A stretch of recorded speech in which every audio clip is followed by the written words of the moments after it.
Wherefore, Series 3, Episode 30.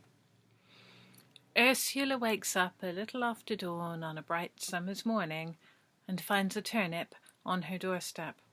It is a large, amiable-looking turnip.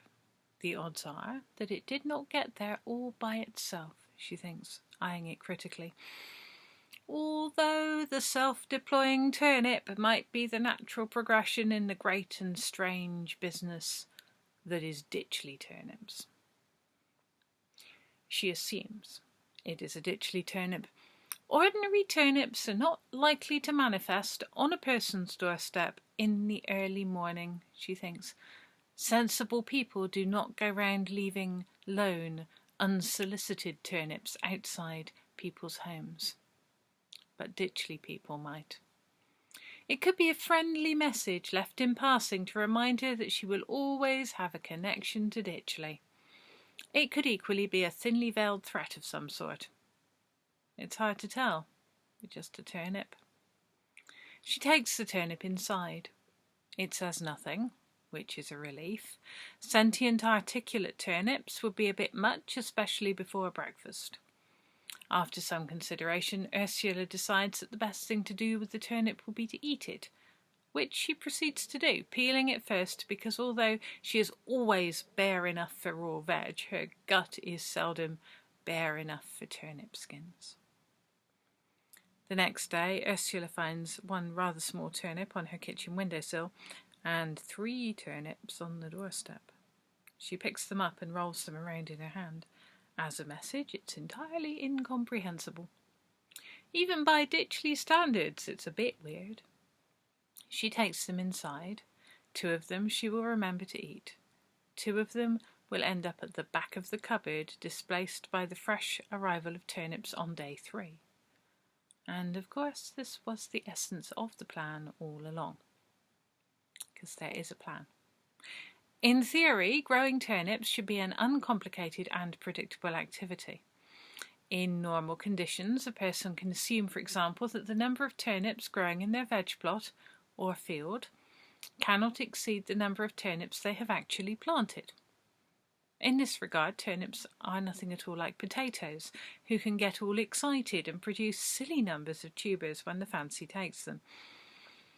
Even in Ditchley, the number of turnips harvested normally has a straightforward relationship with the number planted. However, there are the startlement years. They are occasional and unpredictable. Every now and then some bright spark will try to predict them based on the sayings of some saint or another, but it seldom works. It may well be the case that whatever causes startlement years is perfectly aware of people trying to make predictions, and so makes a point of not showing up when predicted. When a startlement happens, the fields around Ditchley become highly unpredictable. Most usually this means an extraordinary outpouring of turnips. There are older stories suggesting that at times the rocks have all risen up and danced, and that it was a startlement that caused the local shrews to become so peculiar. No one really knows. The turnip startlements are far better documented, and it's rare for Ditchley to go more than a decade without experiencing a startlement of turnips. Faced with turnip excess, the people of Ditchley have always resorted to giving their produce away, partly because it is possible to have too many turnips, and partly in the hopes that the startlement turnips will lead, now and then, to a turnip surprise. Legend has it that if startlement turnips are left to their own devices, some of them will turn into marvellous things and then return home. There are all kinds of folkloric fragments about the changeable nature of the Ditchley turnip, and the idea that startlement turnips might be especially prone to transformation fits the theme well. All over Stroud, turnips are being left on doorsteps and windowsills, as though some variant of Father Christmas with just the one thing in his off-season sack is out at night delivering roots. No one ever sees anyone leaving turnips on doorsteps, which is part of the magic of a startlement year. It's just a pity more people don't appreciate how odd a startlement even is. Of course, it isn't only turnips. In theory, any crop at all might be caught up in the startlement. Anything in a field could be affected, which is why Ditchley people only sleep out in ditches during the summer months and not in the actual fields. Anything appearing in unreasonable numbers can be attributed to a startlement, leading to observations like, "There was a right startlement of moths in my garden last night," and "There was a startlement of children, and that's why we have no cake, and it definitely wasn't me." Fortunately, Ursula likes turnips and will cheerfully snack on raw ones. She's been out of Ditchley for long enough to have recovered from previous feelings of turnip excess, and it will take her some weeks to build up any kind of turnip exhaustion or turnip resentment.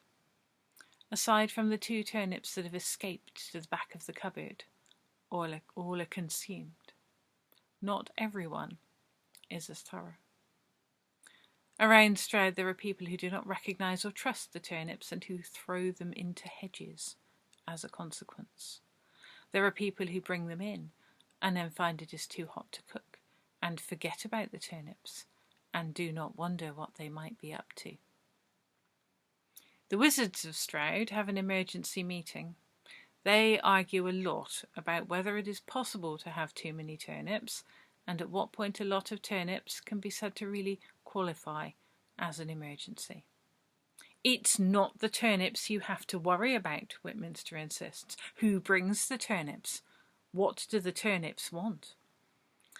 This in turn leads to an argument about exactly how animist anyone is feeling today and what level of intentionality they are willing to attribute to root vegetables generally and turnips in particular. The wizard Winklepicker reminds them how much chaos the rhubarb caused in recent years and asks what happens if people start turning into turnips at the full moon. No one agrees about anything. No actions are settled on. Every wizard leaves the meeting feeling a bit thwarted, but at the same time with a keen sense that the world is as it should be, and no other wizard is somehow getting ahead of them. Every wizard returns home to find a solitary turnip inside their own home, in a place a turnip definitely should not have been.